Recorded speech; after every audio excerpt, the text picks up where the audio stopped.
Hey y'all, I'm James Wright. Welcome to my shop, and now it's time to almost finish the bench. Let's dive in.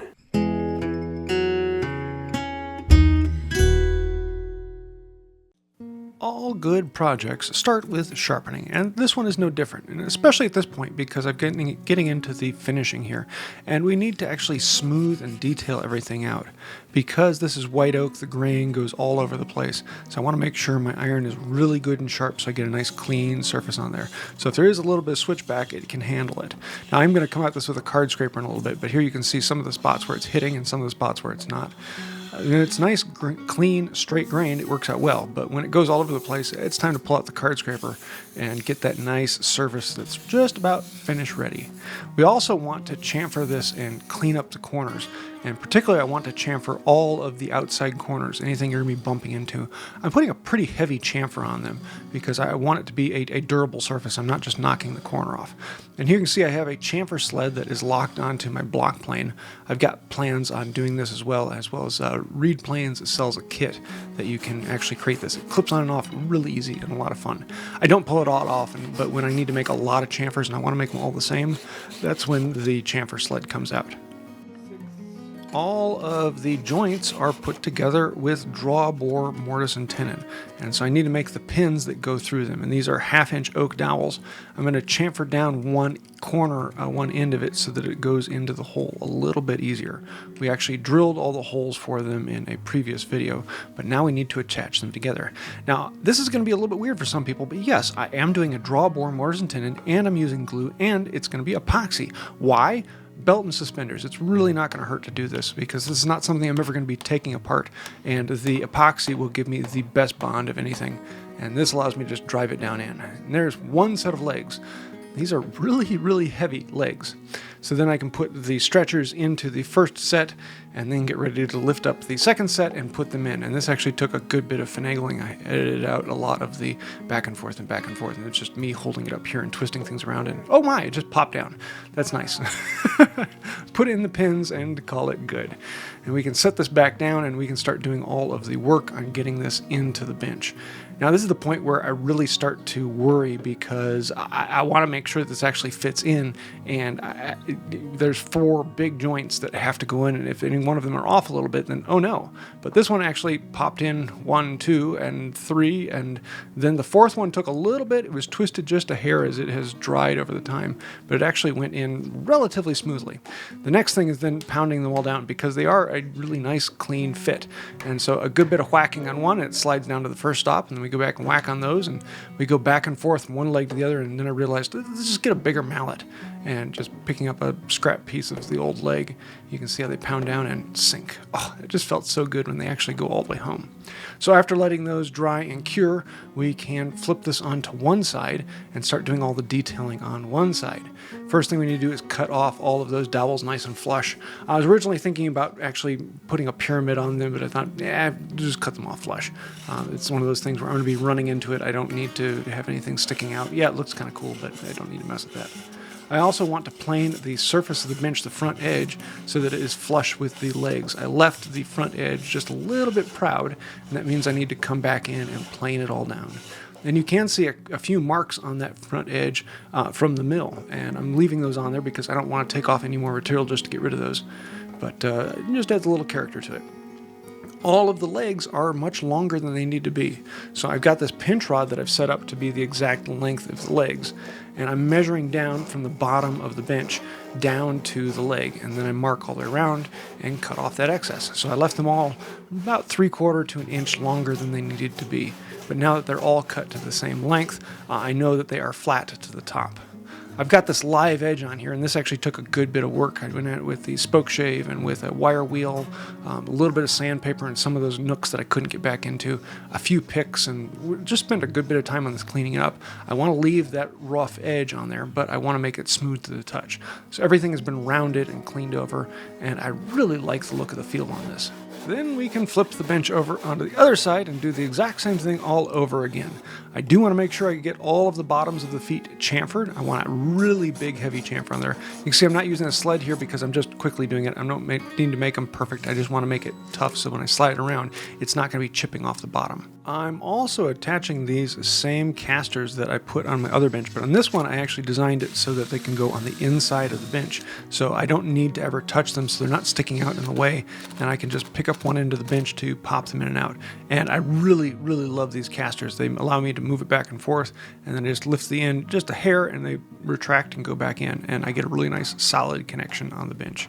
And I am really happy, if you can't tell here. Now we need to actually go on a lot of the finishing. We have a bench upright. We could work on it, but there's a lot of extra things. Like the tenons sticking to the top are too long, and so I want to plane those down. There are a few spots on the bench that I just wanted to clean up a little bit.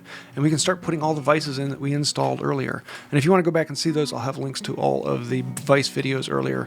But now we can actually install them. And I left everything proud and large on these, but to make them usable, we need to take the top on this flush down to the bench top. So I marked out where the cuts need to be made. You can see on one end I tried to cut it and I realized this is going to take too long. I actually pulled out the scrub plane, and this only took a minute or so to plane it all down. And there's something about scrub plane curls that are just really fun. You can see these falling off. They're just large hunks that allow you to see, yeah, I'm taking off a decent amount of material very, very quickly.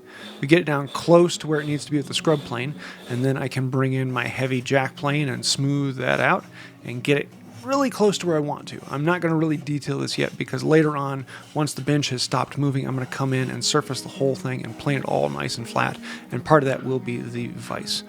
Now, some of you have seen this next part, and if you are squeamish, I will tell you to look away. But yeah, we're getting to this monstrosity, and I'm about ready to put it in and realizing I'm getting really close and put the screw in. Oh, it's the wrong screw, so I'm going to go get the right screws, and then we pick it back up.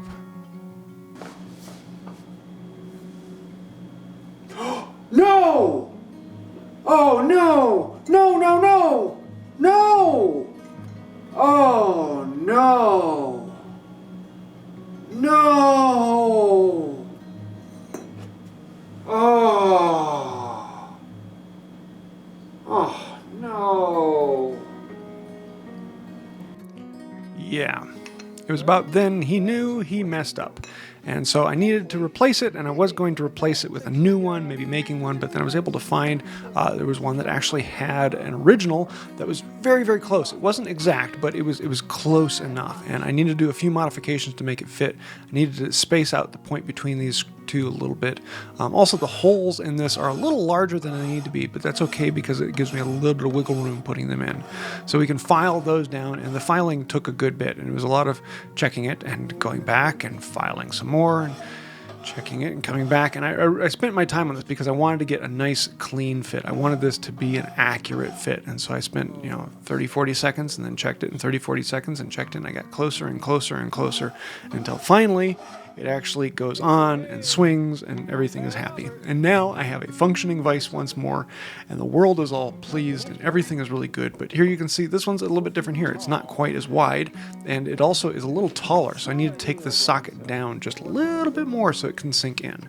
And so that means grabbing the router plane. And I have this one with a large wing off of one side. This allows me to reference a larger section, and it does a really, really good job of that. So we're going to pre-drill some holes because the holes are in different locations than the old ones as well. And then we can pre-attach the screws to this. Before I had lifted the whole thing up in place because it's easier to do that with one person. But then with attaching this on, I need a second person so I can hold this in place and put the pins back in. So my daughter came in, and this actually takes a long while to get those pins lined up. But then I'm realizing, oh yeah, it's actually running into the leg from my cheetah vise.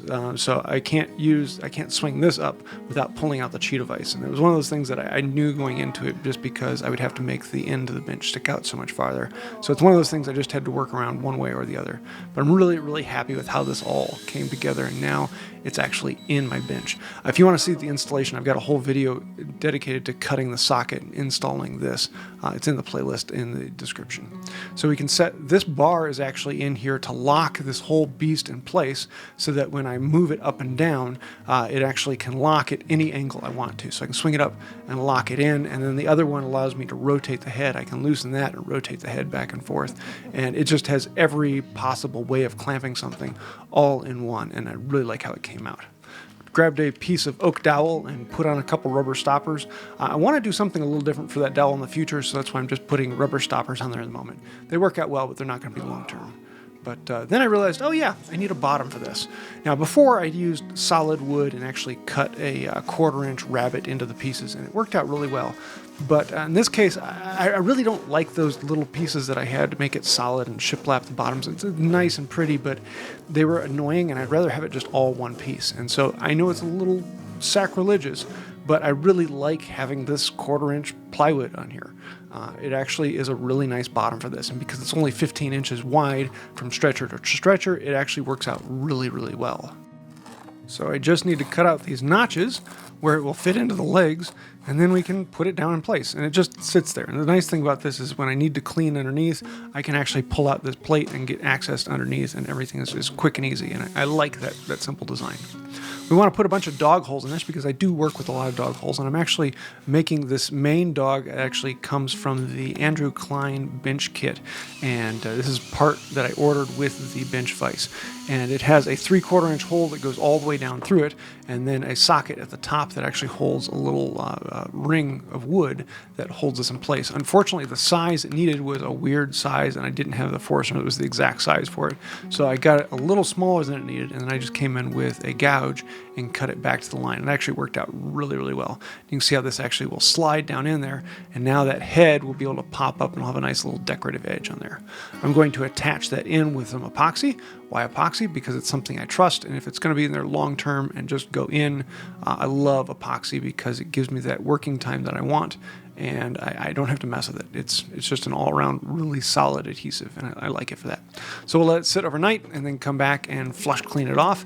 A little bit of card scraper gets rid of all of the mess from the epoxy, and this is ready to then put in the main dog. And the nice thing about this is it actually lives in the bench chop, and that will sit there, and I can pop it out anytime I want and then use it on the whole line. Speaking of that whole line of dogs, we need to actually draw a line along the bench. And I have it in 1.25 inches from the front edge of the bench. You want to get it as close to the front edge as you can, but still making it solid, because then that allows you to hold smaller things.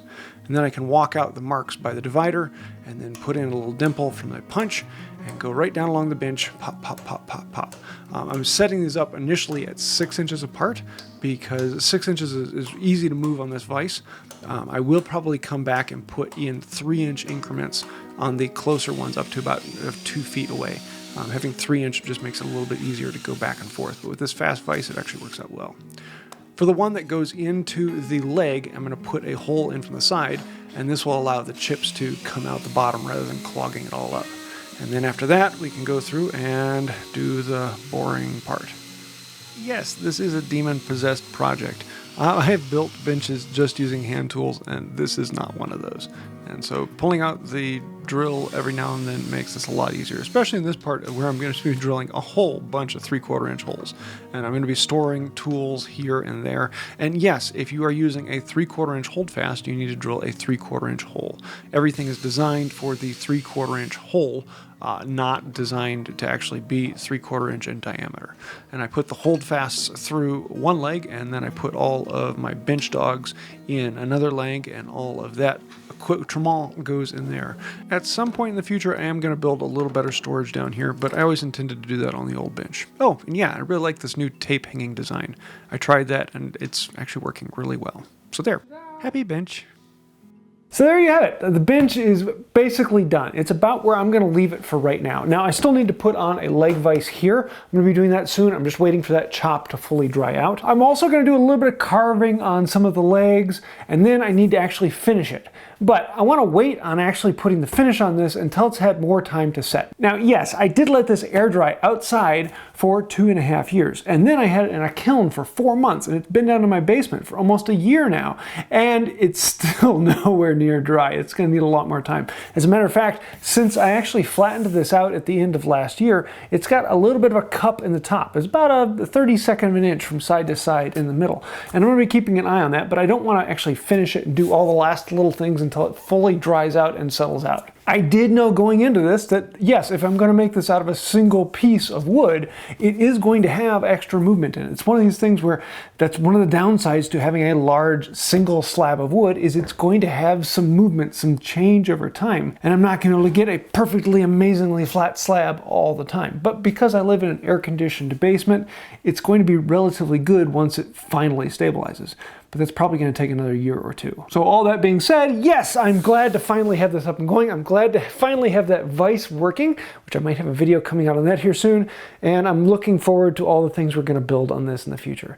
So if you want to see more on this, stay tuned. Videos are coming. And if you have any questions, thoughts, ideas, snide remarks, throw those down in the comments down below. Thank you. It helps us out. I know I say that every week, but honestly it does. Anytime you like, comment, share, subscribe, you know all that. But particularly I want to say thank you to all of those people over there. Those names scrolling are famous, wonderful, benevolent, gorgeous people on Patreon. And between patrons and members here on this channel, people who click that thank you button down there, thank you. You guys make this channel happen. Without you, we wouldn't be here. So if you like that, would like to help out more, think about becoming a patron. We do have a bunch of special perks and giveaways and things like that we do on Patreon, and it's a really cool group. And it's a really cool group. So thank you for that. I think that'll do it for now. And until next time, have a wonderful day. It doesn't do it very quickly, but because this is a single slab, if you watch it, the bench will move.